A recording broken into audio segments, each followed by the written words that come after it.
ഇന്ററാക്ഷനിലേക്ക് നിങ്ങളെ എല്ലാവരെയും സ്വാഗതം ചെയ്യുന്നു.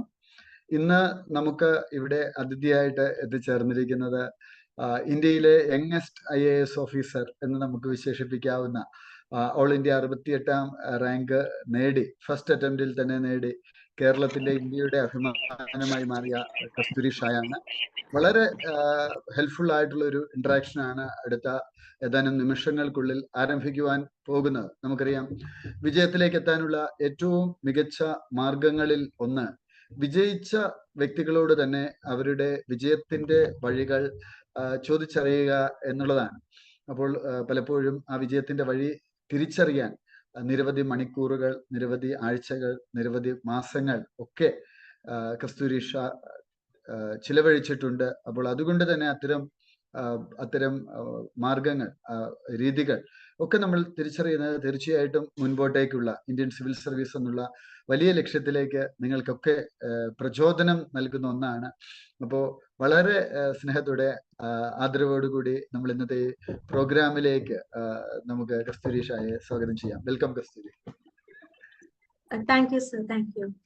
അപ്പോൾ വലിയ ഒരു സന്തോഷമുണ്ട്. കാരണം കേരളത്തിന് അഭിമാനമാകുന്ന, ഇന്ത്യക്ക് അഭിമാനമാകുന്ന വലിയൊരു നേട്ടത്തിലാണ് കസ്തൂരി ഇപ്പോൾ എത്തിച്ചേർന്നിരിക്കുന്നത്. അപ്പൊ ചെറുപ്പം മുതൽ തന്നെയുള്ള ഒരു ആഗ്രഹമായിരുന്നു സിവിൽ സർവീസ്, അല്ലേ? അതെ സർ, യെസ്. അപ്പോൾ ഈ ഒരു പ്രായത്തിൽ, പ്രത്യേകിച്ച് 22ാമത്തെ വയസ്സ്, നമ്മൾ ഡിഗ്രി കഴിഞ്ഞ ഉടനെ ഒരു ഓഫീസർക്ക് എത്തിച്ചേരാൻ പറ്റുന്ന ഏറ്റവും ചെറിയ പ്രായത്തിൽ തന്നെ ആ ഒരു സ്വപ്നം അതിന്ന് സത്യമായി നിൽക്കുമ്പോൾ എന്താണ് മനസ്സിലുള്ളത്? എന്താണ് ആ ഒരു തോന്നുന്ന ഒരു കാര്യം? എന്താണ് മനസ്സിൽ എന്താണ് തോന്നുന്നത്? മനസ്സിൽ സിൻസിയർ ആയിട്ട് ഇട്ട ഒരു ഹാർഡ് വർക്കിന് റിസൾട്ട് കിട്ടുമ്പോൾ കിട്ടുന്ന ഒരു സന്തോഷം, പിന്നെ ദൈവത്തോടും പേരൻസിനോടും ഒക്കെ ഉള്ള ഒരു ഫീലിംഗ് ഓഫ് താങ്ക് യു ആണ്. തീർച്ചയായിട്ടും.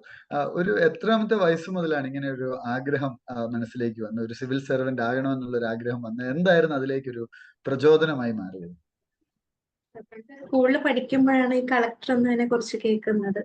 അപ്പോ അങ്ങനെയാണ് ഇങ്ങനെ ഒരു പ്രൊഫഷൻ ഉണ്ടെന്നും സിവിൽ സർവീസ് എക്സാം എഴുതിയാണ് കളക്ടർ ആവുന്നതും എന്നൊക്കെ അറിയുന്നത്. So it was A dream that started when I was in primary ക്ലാസ്സിലൊക്കെ പഠിക്കുമ്പോൾ തന്നെ ഉണ്ടായിരുന്നതാണ്.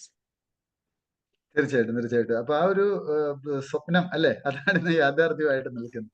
അപ്പോ ധാരാളം ആളുകൾ അവരാഗ്രഹിക്കുന്ന ഒരു മേഖലയാണ് ഇന്ത്യൻ സിവിൽ സർവീസിൽ എത്തുക. 1 in a million എന്നൊക്കെ നമ്മളെപ്പോഴും പറയുന്ന ഒരു ഡ്രീം ജോബ് തന്നെയാണ്.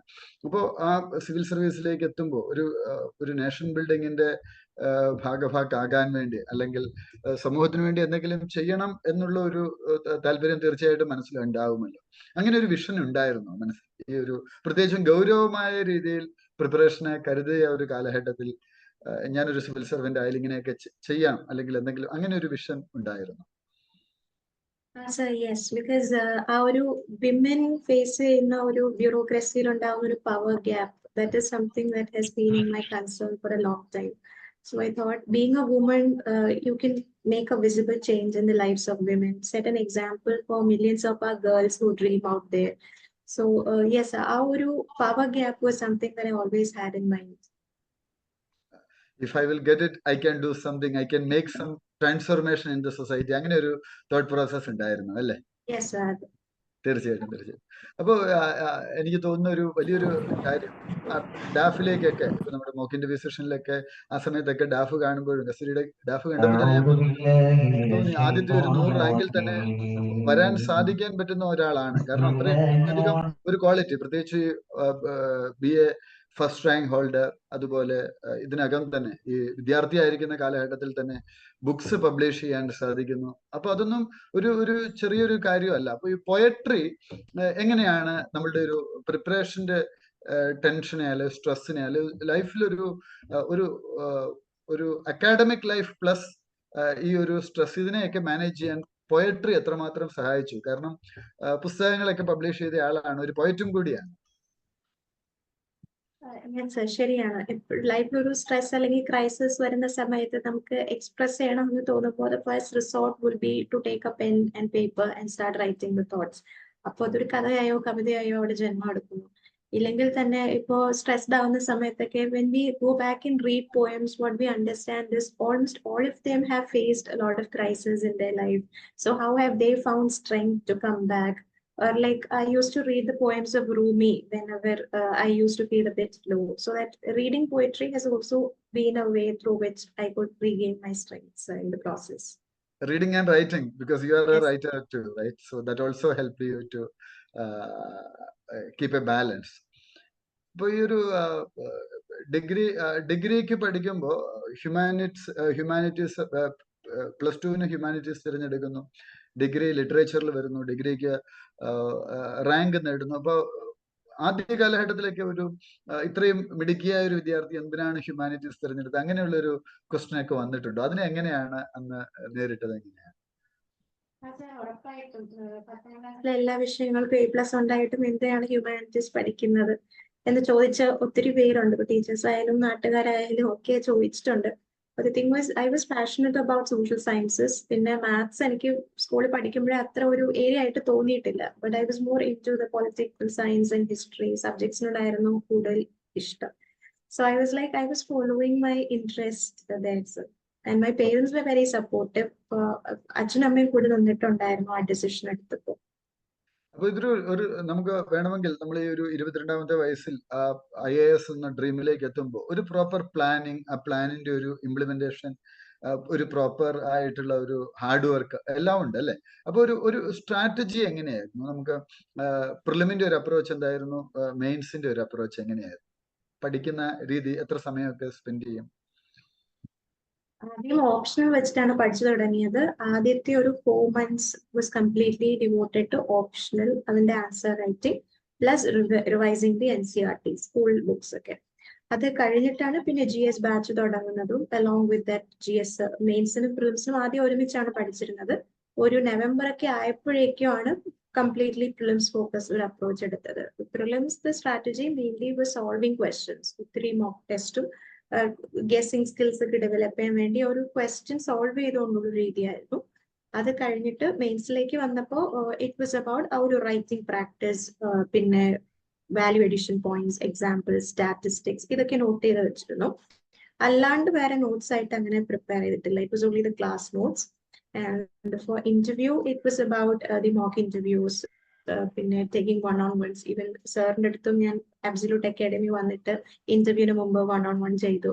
സോ അങ്ങനെയായിരുന്നു ഒരു ഇന്റർവ്യൂ സ്ട്രാറ്റജി. തീർച്ചയായിട്ടും എനിക്ക് തോന്നുന്നു ഓരോ സ്ട്രാറ്റജിയും, ഞാൻ ഇന്റർവ്യൂവിന്റെ മാർക്ക് ഒന്ന് നോക്കിയപ്പോൾ 182 ഇന്റർവ്യൂവിനുണ്ട്. One of the top marks അല്ലേ? ഇപ്പൊ ഓൾ ഇന്ത്യ എനിക്ക് ഫസ്റ്റ് റാങ്ക് ഹോൾഡറുടെ മാർക്ക് എന്ന് പറയുന്നത് 200 ഉള്ളൂ. അപ്പൊ ഓൾമോസ്റ്റ് അതിന് ഏകദേശം അടുത്ത് വന്നു. ഇപ്പൊ ഈ ഒരു എക്സാമിൽ നമ്മുടെ ഒരു മാർക്കിൽ ഇപ്പോ സപ്പോസ് ആ 182 സ്ഥാനത്ത് അതൊരു 152 ആയിട്ട് കുറഞ്ഞാൽ പോലും റാങ്ക് ഒരു 250+ മാറും. അത്ര കോമ്പറ്റീഷൻ ഉള്ള ഒരു എക്സാം ആണ്. അപ്പോൾ ഈ ഒരു 3 സ്റ്റേജും കൃത്യമായിട്ട് ബാലൻസ് ചെയ്തത് ഈ ഒരു IAS ഉറപ്പിക്കാൻ സഹായിച്ചിട്ടുണ്ട് എന്ന് തോന്നുന്നുണ്ടോ? അതായത് ഈ 3 സ്റ്റേജിലെയും സ്ട്രാറ്റജീസ് കൃത്യമായിട്ട് ബാലൻസ് ചെയ്ത് കൊണ്ടുപോയത് എന്നുള്ളത്. ഓണസ്റ്റ് ആയിട്ട് ഓരോ സ്റ്റേജിലും എഫേർട്ട് ഇട്ടിട്ടുണ്ട്. അതുകൊണ്ട് ലിസ്റ്റിൽ എവിടെയെങ്കിലും ഉണ്ടാവാൻ എന്നൊരു പ്രതീക്ഷ ഉണ്ടായിരുന്നു. പക്ഷെ ഫസ്റ്റ് 100ൽ വരുമെന്നോ അങ്ങനെ ഒരു ഹോപ്പ് റിസൾട്ട് വന്നിട്ടാണ് ലൈക്ക് കണ്ടപ്പോഴാണ് വിശ്വസിച്ചത്. So I did not really expect to be there in the top 100, but I thought, okay, somewhere I might make it. Because of the hard work അല്ലെ? ആ ഒരു ഹാർഡ് വർക്കിന് അതിന് തീർച്ചയായിട്ടും അതിലേക്ക് എത്താം എന്നുള്ള ഒരു തോന്നലുണ്ടായിരുന്നു. അപ്പൊ തീർച്ചയായിട്ടും അതും വലിയൊരു കാര്യമാണ്. ഇപ്പൊ UPSCയുടെ ബോർഡ് മെമ്പേഴ്സുമായിട്ടുള്ള ബോർഡിൽ ഉണ്ടായിരുന്നു, എനിക്ക് തോന്നുന്നു ദിലീപ് സാറുമായിട്ടൊക്കെ അന്ന് ഇന്ററാക്ട് ചെയ്യാൻ സാധിച്ചതും അല്ലെ? അപ്പൊ ആ ബോർഡിന്റെ യഥാർത്ഥ പെർസ്പെക്റ്റീവ് തന്നെ അവരിൽ നിന്നൊക്കെ നമുക്ക് മനസ്സിലാക്കാനും ഒക്കെ തീർച്ചയായിട്ടും സഹായിച്ചിട്ടുണ്ടാവാം. ഇന്റർവ്യൂവിന്റെ ഒരു എക്സ്പീരിയൻസ് എന്തായിരുന്നു? ആരുടെ പാനലായിരുന്നു? ക്വസ്റ്റ്യൻസ് ഒക്കെ എങ്ങനെയാണ് വന്നത്? എങ്ങനെയായിരുന്നു അതിന്റെ ഒരു ആൻസറിങ് അപ്രോച്ച് എന്തായിരുന്നു? April 9th ലാസ്റ്റ് ഡേ ആയിരുന്നു ഇന്റർവ്യൂ. സ്വെയിൻ സാറിന്റെ ബോർഡ് ആയിരുന്നു. It was an all male board. And the first question was about DAF. കുറെ ക്വസ്റ്റ്യൻ മിക്കവാറും DAF തന്നെയായിരുന്നു ചോദിച്ചത്. First question was about literature, Indian English writing. Why do Indians write in English? And the board was also equally interested in literature. We could draw a good connection there. ഇപ്പൊ books ആണേലും ഇപ്പം sir വായിച്ചിട്ടുള്ളത് ഇപ്പൊ ഞാനും വായിച്ചിട്ടുണ്ടാവും, അല്ലെങ്കിൽ ഞാൻ പറയുന്ന books അവർക്ക് identify ചെയ്യാൻ പറ്റുമായിരുന്നു. So literature brought us together in that table. And current അഫയേഴ്സിന് അങ്ങനെ പ്രത്യേകിച്ച് ഒന്നും ചോദിച്ചില്ല. ഇറ്റ് വാസ് മോർ അബൌട്ട് കേരളത്തിനെ കുറിച്ച്, ഇവിടുത്തെ മൈഗ്രേഷൻ പാറ്റേണിലുണ്ടാവുന്ന, പിന്നെ കേരളം നേരിടുന്ന ഒരു financial crisis, and Kerala had taken a suit to the supreme court then. So if you are the judge in that situation, what would be your judgment? Yes, അങ്ങനെ. പിന്നെ കൂടുതലും it was like ഡാഫ്. ഇപ്പോൾ about my writing, I had gone to Delhi for a republic day. അപ്പോൾ how was that experience?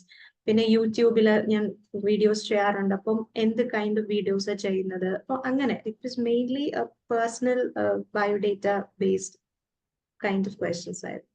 എനിക്ക് ഇപ്പൊ കസ്തൂരി ഇന്നിപ്പോ ഒരു IAS ഓഫീസർ ആയിട്ട് മാറുന്നതിന് മുമ്പ് ഇന്റർവ്യൂ ഘട്ടത്തിൽ പോലും എനിക്ക് അന്ന് തോന്നിയ ഒരു കാര്യം, ഒരു UPSC ഇന്റർവ്യൂ ബോർഡിനെ അറിഞ്ഞോ അറിയാതെയോ ഇംപ്രസ് ചെയ്യുന്ന ഒരു തരത്തിലേക്കാണ് ആ ഒരു ഡെവലപ്മെന്റ് വരുന്നത്. റിപ്പബ്ലിക് ഡേയിൽ ഇൻവൈറ്റി ആയിട്ട് പോകുന്നു, ആദ്യത്തെ റാങ്കിൽ എത്തുന്നു, ഡിഗ്രിക്ക് എത്തുന്നു, അല്ലെങ്കിൽ ഇതിനകം തന്നെ പുസ്തകങ്ങൾ പബ്ലിഷ് ചെയ്യുന്നു. അപ്പോൾ ഇത് സത്യത്തിൽ ഏതെങ്കിലും തരത്തിൽ കണക്റ്റഡ് ആയിരുന്നോ, അതോ ഇതൊരു നാച്ചുറൽ പ്രോസസ് ആയിട്ട് ഇതൊക്കെ വന്നു ചേരുകയായിരുന്നോ? It was all like God's grace, ആയിരുന്നു sir, because whatever interest I had, I never doubted in pursuing it. ഇപ്പോ 10th കഴിഞ്ഞ് ഹ്യൂമാനിറ്റീസ് ആണെങ്കിലും it was my interest, I pursued it. പിന്നെ and I tried my best in that. അപ്പോൾ അതിലൊരു rank വരുന്ന it was just pursuing of the interest. പിന്നെ writing ആയാലും books publish ചെയ്യുന്നതായാലും school തൊട്ടേ പണ്ട് ചെറുതിൽ എഴുതാറുണ്ടായിരുന്നു.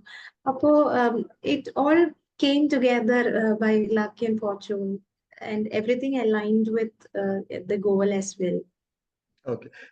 ഇപ്പൊ ഈ അടുത്ത കാലത്ത് പ്രിലിംസ് ആണ് കൂടുതൽ ടഫ് മെയിൻസിനേക്കാൾ എന്ന് പൊതുവെ പല ആസ്പിരൻസും പറയാറുണ്ട്. അപ്പൊ അങ്ങനെ എന്തെങ്കിലും ഒരു പ്രത്യേക ഒരു സ്ട്രാറ്റജിയോ അല്ലെങ്കിൽ അങ്ങനെ എന്തെങ്കിലും ആദ്യം ചെയ്തിരുന്നു? ഇപ്പൊ ആദ്യം ഓപ്ഷനിൽ തീർത്തു, എന്നിട്ട് പ്രിപ്പറേഷൻ തുടങ്ങി എന്ന് പറഞ്ഞതുപോലെ അത്തരത്തിൽ അല്ലെങ്കിൽ പാറ്റേണിലുള്ള ഒരു ചേഞ്ചിനെ എങ്ങനെ നേരിടാൻ പറ്റും? കാരണം ഓരോ വർഷവും പാറ്റേണിൽ സഡൻ ചേഞ്ചസ് ഒക്കെ വരുമല്ലോ. അങ്ങനെ എന്തെങ്കിലും മെന്റൽ പ്രിപ്പറേഷനോ ഉണ്ടായിരുന്നോ, അതോ ഹാർഡ് വർക്ക് ചെയ്തു, നന്നായിട്ട് പ്രിപ്പയർ ചെയ്തു, അതിന്റെ ഒരു ഔട്ട്കം എന്ത് വന്നും ആലും ഇപ്പൊ മോക്ക് ടെസ്റ്റുകളൊക്കെ ചെയ്യുന്നു, എനിക്കത് ചെയ്യാൻ പറ്റും എന്നുള്ള ഒരു പ്രസൻസ് ഓഫ് മൈൻഡിലായിരുന്നോ എക്സാമിനെ നേരിട്ടത്? Yes sir, prelims test series എടുക്കുമ്പോൾ സാർ പറഞ്ഞ ഈ presence of mind was really important. കാരണം ബുക്സിൽ നമ്മൾ പഠിച്ചതിനേക്കാളും അപ്പുറം എവിടെയെങ്കിലും കണ്ടതോ കേട്ടതോ ആയ കാര്യങ്ങളൊക്കെ ആയിരിക്കും എക്സാമിന് ഇരിക്കുമ്പോൾ സഹായിക്കുക. സോ മനസ്സിനെ ഓപ്പൺ ആക്കി വെക്കാൻ ശ്രമിച്ചിട്ടുണ്ട് എക്സാമിന് ഇരിക്കുമ്പോൾ. Another thing was, പല സ്ഥലത്തിൽ നിന്നും മോക്ക് ടെസ്റ്റുകൾ എടുത്തിട്ടുണ്ട്. It was not just about Unacademy. അപ്പോൾ പല അക്കാഡമീസിന് എടുക്കുമ്പോഴും Unacademy kind of questions is different from the other. So definitely UPSC is going to be different from all of them. So അങ്ങനെ ഒരു അൺഎക്സ്പെക്ടഡ്നെസ് അല്ലെങ്കിൽ അൺസർട്ടനിറ്റിക്ക് വേണ്ടി മെന്റലി പ്രിപ്പയർഡ് ആയിരുന്നു. And another thing was previous year questions.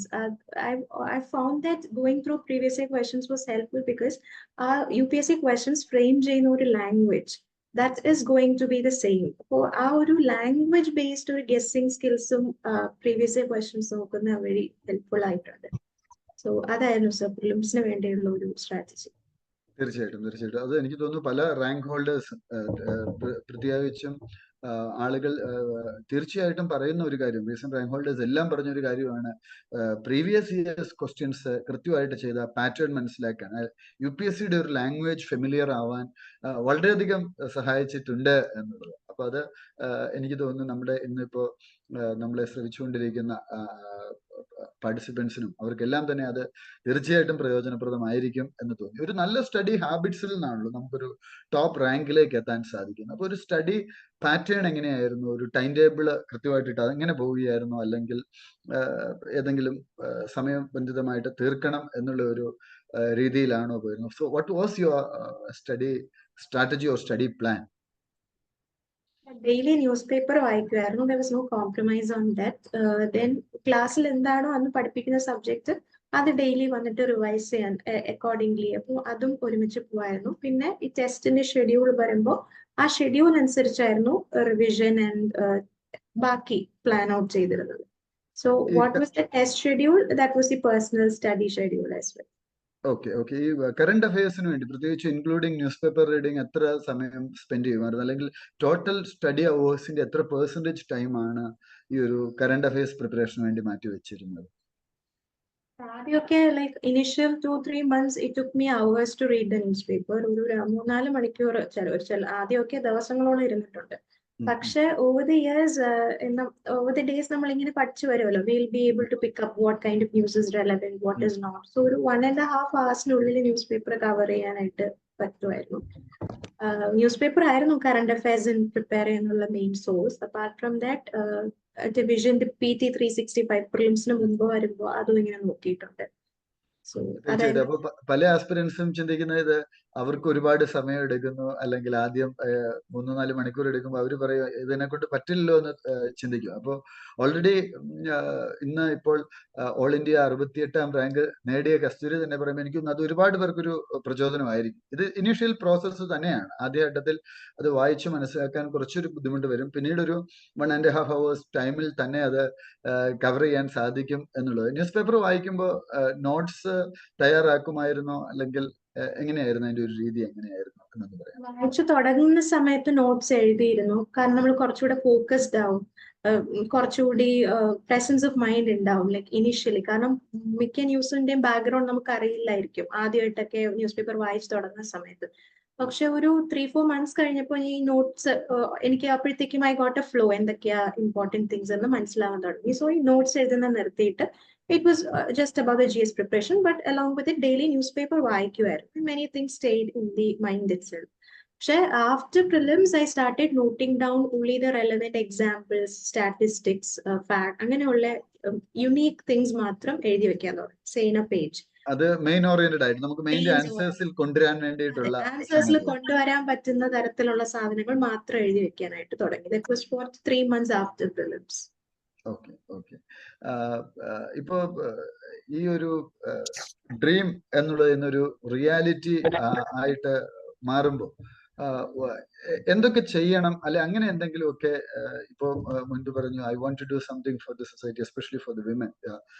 U feel some gap between women's empowerment and real things happening across. അപ്പൊ India ഒരു transformation ഫേസിലുള്ള ഒരു ഘട്ടം കൂടിയാണ്. We are going to be the top 3 economies in the world, or we are going to be a developed nation. അപ്പോൾ ഒരുപാട് leadership റോളിലുള്ളവർക്ക് ഒരുപാട് കാര്യങ്ങൾ ചെയ്യാനുണ്ട്.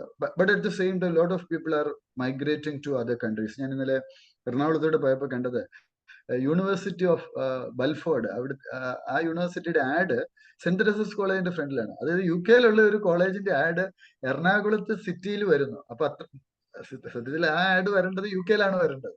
അത് കൊച്ചി പോലെയുള്ള ഒരു സിറ്റിയിൽ ആ യൂണിവേഴ്സിറ്റിയുടെ ഇൻടേക്കിന്റെ ആഡ് വരുന്നു. ചെറുപ്പക്കാർ ഒരുപാട് പേര് വിദേശ രാജ്യങ്ങളിൽ അവരുടെ സാധ്യത തേടിപ്പോകുന്നു. ഈ ഒരു ഘട്ടത്തിൽ ഈ ഒരു ചെറിയ പ്രായത്തിൽ തന്നെ ഈ ഒരു ഗോളിൽ എത്താൻ സാധിച്ചപ്പോൾ അവരോട് ഇനി വരുന്ന ഒരു അല്ലെ ആസ്പിരന്റ് ആയിട്ട് നിൽക്കുന്ന അവരോട് എന്താണ് പറയാനുള്ളത്? Why they should go for civil services? അതിൽ എന്താണ് ഒരു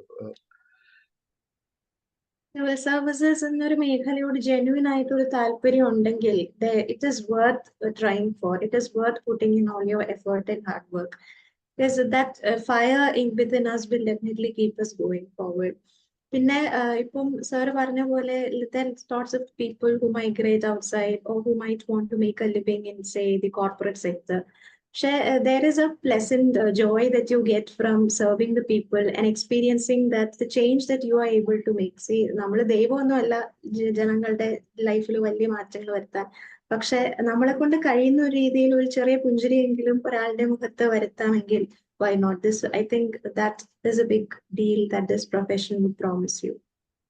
Correct. So you can be a part of nation building, അല്ലേ? അതിന്റെ ഒരു ഭാഗമാകാൻ പ്രത്യേകിച്ചും പോളിസി മേക്കിങ്ങിലൊക്കെ വളരെയധികം മുൻപോട്ടേക്ക് പോകാൻ സാധിക്കും. An area where young people can come forward, like anybody who's 21 years can write the exam. So UPSC itself wants lots of young people to come in. Our youthful energy ഒക്കെ കൊണ്ടുവരാനായിട്ട് കഴിയും. പലപ്പോഴും UPSC ബോർഡിൽ ഉണ്ടായിരുന്ന ആളുകളും ഒക്കെ പറഞ്ഞിട്ടുള്ള ഒരു കാര്യമാണ് ആ ഒരു യൂത്ത്ഫുൾ എനർജി കൃത്യമായിട്ടും അവർ ചാനലൈസ് ചെയ്യാൻ പറ്റുവാണെങ്കിൽ അത് വലിയൊരു കാര്യമാണ്. ഇപ്പോൾ റോയ് പോൾ സാർ നമുക്കറിയാം രണ്ട് മലയാളികളാണ് UPSC ഇന്റർവ്യൂ ബോർഡിന്റെ ചെയർമാൻമാരായിട്ടുള്ളത്. ഒന്ന് റോയ് പോൾ സാറും ഒന്ന് അടിയോടി സാറുമാണ്. അടിയോടി സാർ ഇന്ന് ജീവിച്ചിരിപ്പില്ല. അപ്പൊ ജീവിച്ചിരിക്കുന്ന ആള് റോയ് പോൾ സാറാണ്. അപ്പൊ റോയ് പോൾ സാറിന്റെ കൂടെ ഒരു ദിവസം കാറിൽ സഞ്ചരിച്ചപ്പോൾ അദ്ദേഹം പറഞ്ഞ ഒരു കാര്യം, UPSC പ്രിഫർ ചെയ്യുന്നുണ്ട്, യങ് ആയിട്ടുള്ള ആൾക്കാർ കൂടുതലായിട്ട് വരണം. അദ്ദേഹം പറഞ്ഞ ഒരു കാര്യം ഇതാണ്, ആ ഒരു യൂത്ത്ഫുൾ എനർജി എന്നുള്ളത് പോസിറ്റീവായിട്ട് ചാനലൈസ് ചെയ്യാനും ട്രാൻസ്ഫോർമേഷനിലേക്ക് കൊണ്ടുവരുവാനും സാധിക്കും. അപ്പോൾ ഒരു പക്ഷേ ഒരു സിവിൽ സർവന്റിന് എത്തിച്ചേരാൻ പറ്റുന്ന ഏറ്റവും ഉയർന്ന മേഖലയായ ക്യാബിനറ്റ് സെക്രട്ടറി പദവിയിലേക്ക് വരെ നാളുകളിൽ കസ്തൂരി ഷായ്ക്ക് എത്താനുള്ളൊരു പോസിബിലിറ്റി ഉണ്ട്. കാരണം ഏറ്റവും യങ്ങസ്റ്റ് ഓഫീസറായിട്ട് വരുന്ന ഒരാൾക്കാണ് അവിടെ എത്തിച്ചേരാനുള്ള സാധ്യത പലപ്പോഴും ഉള്ളത്. അപ്പോൾ വലിയൊരു ഉത്തരവാദിത്വം മുന്നിൽ തന്നെ കാത്തിരിപ്പുണ്ട്.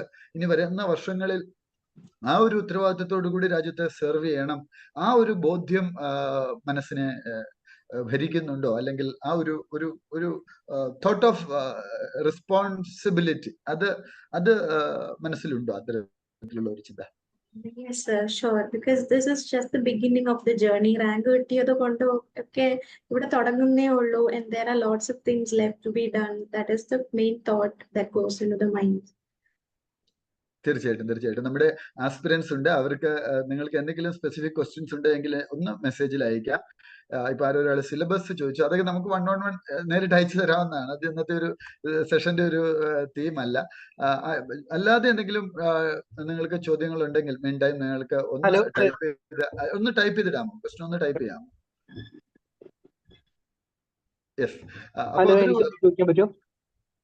ചോദിക്കാം ബാസിത്, ചോദിച്ചോളൂ. യെസ്. ഹലോ, എൻ്റെ പേര് അബ്ദുൾ ബാസിത്ത് എന്നാണ്. ഞാനൊരു എംകോം പോസ്റ്റ് ഗ്രാജുവേറ്റ് ആണ്. കേൾക്കുന്നുണ്ടോ? ഞാനൊരു എംകോം പോസ്റ്റ് ഗ്രാജുവേറ്റ് ആണ്. ഞാനിപ്പം സിവിൽ സർവീസ് പഠിക്കുമ്പോൾ എൻ്റെ പ്രധാന വിഷയം, ഞാൻ എക്കണോമിക്സ് എനിക്ക് എളുപ്പമാണ്. പക്ഷെ അതേ സമയം തന്നെ പൊളിറ്റിയും മോഡേൺ ഹിസ്റ്ററിയും ഭയങ്കര ബുദ്ധിമുട്ടാണ്. അപ്പം അത് എങ്ങനെയാണ് നമുക്ക് അതിനെ, ആ രണ്ട് സബ്ജക്റ്റുകളെ നമുക്ക് ടാക്കിൾ ചെയ്യാൻ കഴിയുക? എങ്ങനെയാണ് അത് കസ്തൂരി മാം ടാക്കിൾ ചെയ്തിരുന്നത്, ആ രണ്ട് സബ്ജക്റ്റുകളെ? കാരണം ഞാനത് സ്റ്റഡി അപ്രോച്ച് ആണ് അബ്ദുൾ ബാസിത്ത്. സ്റ്റഡി അപ്രോച്ച് ആണ് ചോദിക്കുന്നത്. അപ്പോൾ പറഞ്ഞ പോലെ നമുക്ക് എല്ലാ സബ്ജക്ട്സും ഈക്വലി ഈസി ആയിരിക്കില്ല. Will have a strong areas and areas where we need to improve upon. So എനിക്കും polity was especially like recollecting a lot of facts like the articles and things initially was very difficult. So what I used to do was ഞാനത് ടെക്സ്റ്റിൽ highlight ചെയ്ത് വെക്കുമായിരുന്നു with different വേറെ പല കളേഴ്സിലുള്ള pen കൊണ്ട്. So റിവിഷന്റെ സമയത്ത് അതിൽ കൂടി മാത്രമേ ഇങ്ങനെ കടന്നു പോവായിരുന്നു. In order to thing is revise more. ഏത് സബ്ജക്റ്റ് ആണോ നമ്മളെ പേടിപ്പിക്കുന്നത് അതിനോട് കുറച്ച് ടൈം കൂടുതൽ സ്പെൻഡ് ചെയ്യുക, ആ മറന്നു പോകുന്ന കാര്യങ്ങൾ ഒന്നുകൂടെ റിവൈസ് ചെയ്യുക. സെയിം വിത്ത് മോഡേൺ ഇന്ത്യ. ഇപ്പോൾ സ്പെക്ട്രം ആണ് വായിക്കുന്നതിൽ if it's the names of people or names of magazines, years, ഇതൊക്കെയാണ് നമ്മൾ മറന്നു പോകുന്നതിൽ just take a red pen or a highlighter and ആ facts നമ്മൾ മറന്നു പോകാൻ സാധ്യത ഉള്ള ഇതൊക്കെ ഒന്ന് ഹൈലൈറ്റ് ചെയ്ത് വെച്ചാൽ when we revise, maybe ഒരു വീക്ക്ലി ഒരു റിവിഷൻ ചെയ്യുമ്പോഴോ ഒരു ടെസ്റ്റിന് മുമ്പ് റിവിഷൻ ചെയ്യുമ്പോഴോ ഇതൊക്കെ നമ്മൾ മനസ്സിൽ fresh ആയിക്കൊണ്ടേയിരിക്കും. So the strategy to deal with such difficult things would be to revise and also solve questions. Okay, thank you. Jacob സൂരജിന് ചോദിക്കാം, മേഡത്തോട് ചോദിക്കാം. ഗുഡ് ഈവനിങ് മാം, എൻ്റെ പേര് ജേക്കബ് സൂരജ്. മാം, ഇപ്പം ഞാൻ +2 ഹ്യൂമാനിറ്റീസ് അലോങ് വിത്ത് മാത്സ് ആണ്. മാം, ഗ്രാജുവേഷനിൽ സെൻട്രൽ യൂണിവേഴ്സിറ്റീസ് ഒക്കെ ട്രൈ ചെയ്യുന്നതാണ്. മാം, അപ്പോൾ ഇപ്പം തൊട്ട് എന്താണ് മാം ചെയ്യാൻ വേണ്ടി കഴിയുക, നമുക്ക് ഡെവലപ്പ് ചെയ്തെടുക്കേണ്ട കാര്യങ്ങൾ?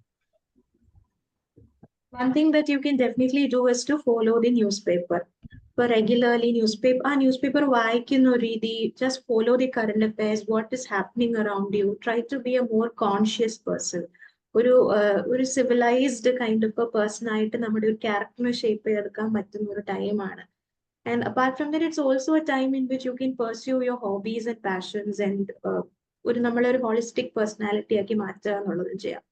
And another thing would be NCERTs. നമ്മൾ സ്കൂളിൽ ഇപ്പോൾ പഠിച്ചിറങ്ങിയിട്ടേ ഉള്ളൂ. So these things will be very fresh in our mind. So without a major time gap coming, if you can revise the NCERTs, then ഇപ്പം graduation കഴിഞ്ഞിട്ട് standard ബുക്സിലേക്ക് മാത്രം പോയാൽ മതി. So NCERTs and newspaper is something.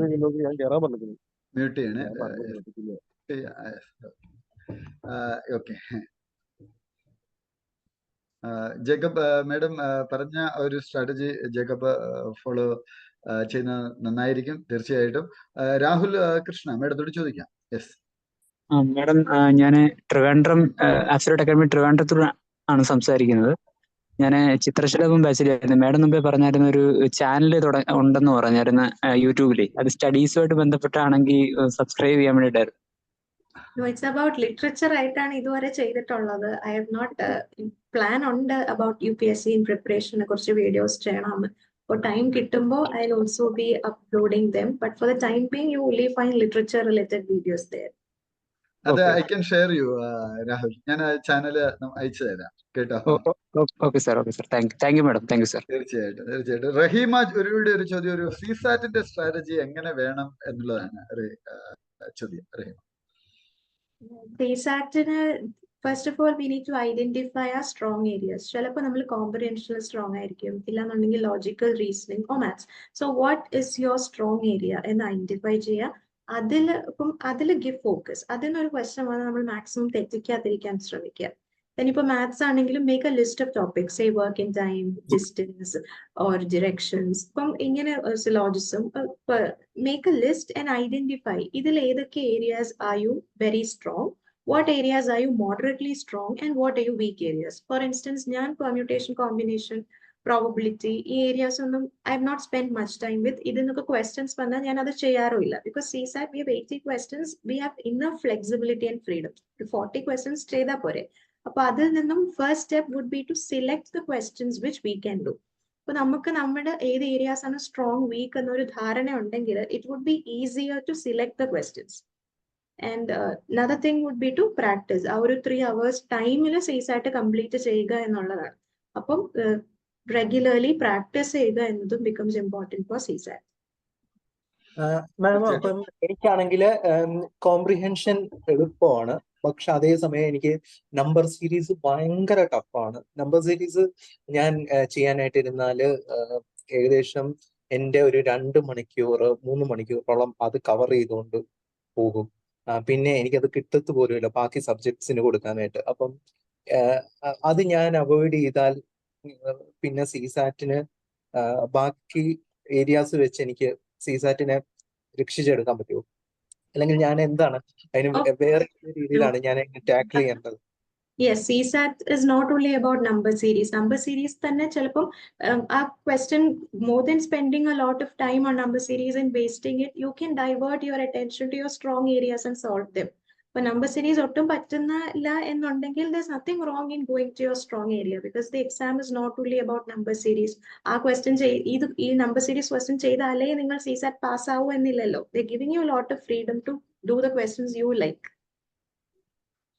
നമ്മുടെ ഒരു aspirants എല്ലാം അറിയാൻ ആഗ്രഹിക്കുന്ന ഒരു കാര്യമാണ്, ഏതൊക്കെയായിരുന്നു പ്രധാനമായിട്ടും സബ്ജക്ട് വൈസ് ഫോളോ ചെയ്തിരുന്ന ബുക്സ്, പ്രത്യേകിച്ചും സ്റ്റാൻഡേർഡ് ബുക്സ്?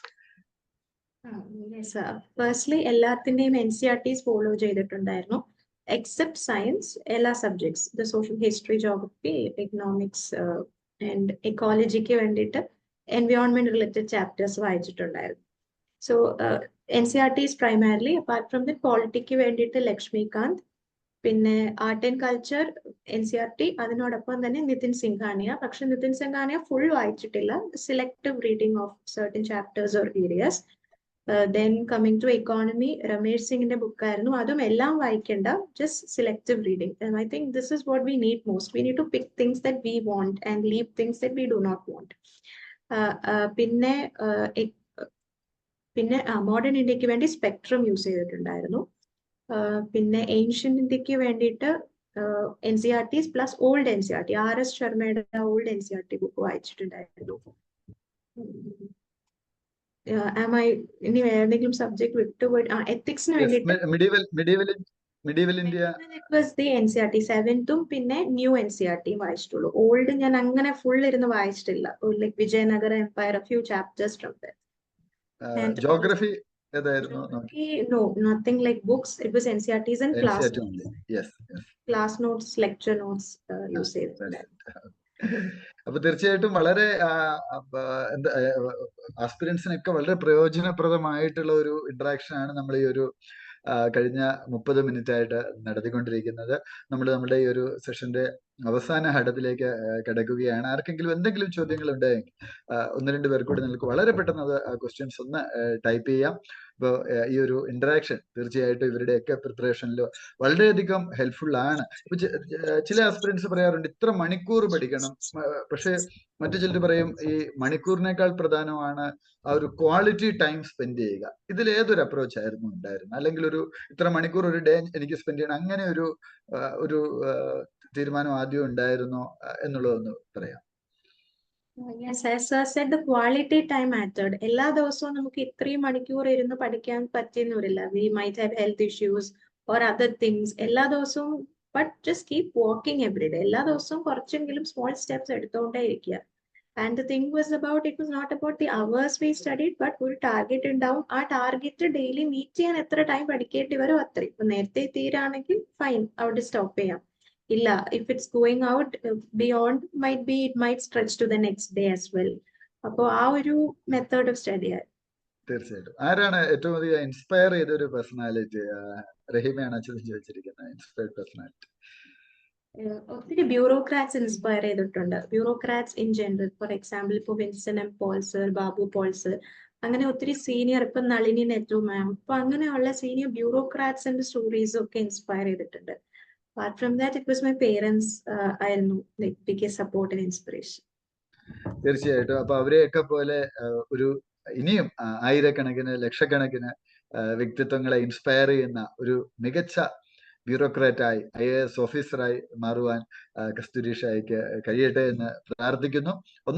ഒപ്പം ഇന്ന് ഈ ഒരു ഇന്ററാക്ഷന് കൃത്യസമയത്ത് എത്തിച്ചേരുകയും ഇത്രയും സമയം നമ്മളോടെല്ലാം എല്ലാ കാര്യങ്ങളും, പ്രിപ്പറേഷന്റെ സ്ട്രാറ്റജി, അപ്പൊ മുൻപോട്ടേക്ക് പോകേണ്ട രീതികൾ, ഇതേക്കുറിച്ചൊക്കെ കൃത്യമായിട്ടും മറുപടി നൽകുകയും ചെയ്തു.